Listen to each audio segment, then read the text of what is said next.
I am the Tofu Golem. Please enjoy the video.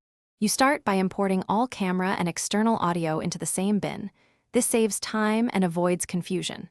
Once done, make sure your sequence preset matches your primary camera frame rate and sample rate. Mismatches cause drift.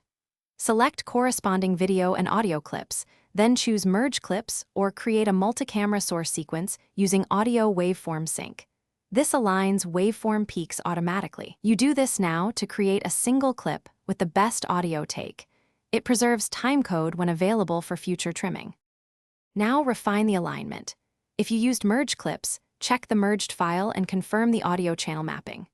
When using Auto Sync by Audio, you may need to preprocess noisy tracks.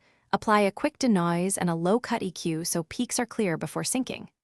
If Premiere cannot auto-align, open the timeline and zoom the waveforms, then nudge the external audio in increments until peaks match visually. This is precise and reliable. Make sure to play back several seconds to verify lip sync across multiple cuts. Finish by setting preferred audio channels on the merged clip and muting camera scratch track so only your clean recorder plays. Render a short segment to confirm real-time playback and inspect for any phase issues. Flip polarity if you hear hollowness. If sync shifts over long takes, check sample rates, convert mismatched files to the project sample rate. Troubleshooting tip. If sync drifts gradually, transcode the audio to a constant sample rate and re-import. This resolves most subtle timing errors.